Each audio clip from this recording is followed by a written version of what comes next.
हस्तशिल्प और बुनकर क्षेत्र में कार्य करने वाले उद्यमियों, कारीगरों तथा सहकारी सभाओं का जिक्र करते हुए 28 जुलाई 2024 को हमारे देश के प्रधानमंत्री माननीय नरेंद्र मोदी जी ने कुल्लू शॉल को अंतर्राष्ट्रीय स्तर तक पहुंचाने और हस्तशिल्प उद्योग को गति प्रदान करने के लिए देश की अन्य बुनकर विधाओं के साथ कुल्लू की अग्रणी प्राथमिक सहकारी सभा बुटीको का भी नाम लिया।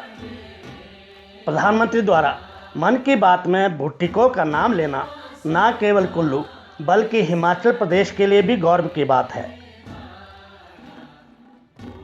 हिमालय धरोहर चैनल की इस कड़ी में हम आपको यही जानकारी उपलब्ध करवा रहे हैं कि मात्र 23 रुपये की पूंजी से शुरुआत करने वाली बुट्टी वीवर्स कोऑपरेटिव सोसाइटी लिमिटेड, जो अब बुटीको के नाम से जानी जाती है, ने किस प्रकार कुल्लू शॉल को अंतर्राष्ट्रीय बाजार में पहुंच बनाने में अपना महत्वपूर्ण योगदान दिया है और किस प्रतिभाशाली विभूति ने ये पहचान दिलाने में महत्वपूर्ण भूमिका निभाई है। वह दूरदृष्टा और कर्मठ व्यक्ति थे।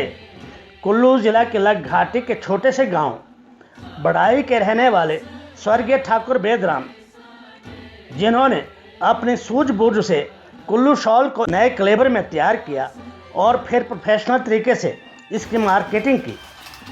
ठाकुर बेदराम कुल्लू की बुनकर कला के उज्ज्वल भविष्य के प्रति जागरूक थे, इसीलिए उन्होंने मैट्रिक के बाद कुल्लू की बुनकर कला के व्यवहारिक ज्ञान को सीखने के लिए तत्कालीन पंजाब सरकार द्वारा संचालित दस्तकारी स्कूल कुल्लू से बुनाई कला में प्रशिक्षण लिया।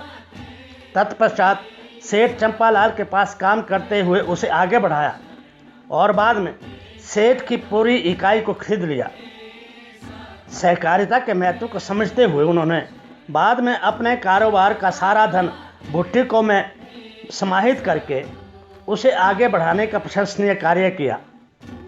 सन 1944 में स्थापित बुटीको ने ठाकुर बेदराम के नेतृत्व में कुल्लू शॉल को सर्वसाधारण को सस्ते दामों पर तैयार करवाकर इसे कुल्लू शॉल नाम के ब्रांड में तब्दील कर दिया।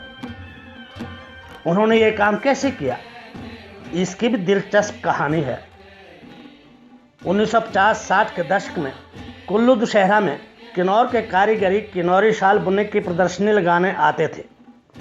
ठाकुर बेदराम को किन्नौरी डिज़ाइन पसंद आए। किन्नौरी डिज़ाइन की शालें महंगी बनती थी, जिसे आम लोगों द्वारा खरीदा जाना मुमकिन नहीं था।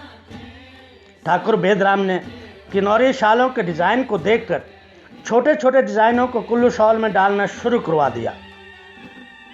उससे शालें कम कीमत में बनने लगी। बुटीको द्वारा बनाई गई कम कीमत की शालें मार्केट में धड़ाधड़ बिकने लगी और कुछ वर्षों में ही कुल्लू शाल मार्केट में छा गई।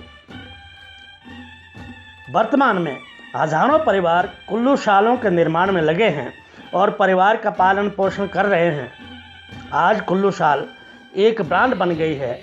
इसकी मांग न केवल भारतवर्ष में है बल्कि उन देशों में भी है जहां सर्दियों में ठंड बढ़ती है या बर्फ पड़ती है।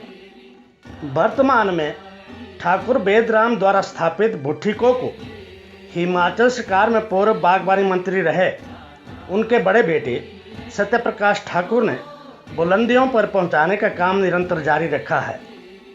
यही कारण है कि भारत सरकार के वस्त्र मंत्रालय द्वारा पुरस्कृत बुटीको का नाम अपने मन की बात में माननीय प्रधानमंत्री नरेंद्र मोदी जी ने लिया, जो अवश्य कुल्लू शॉल की ब्रांडिंग में महत्वपूर्ण भूमिका निभाएगा।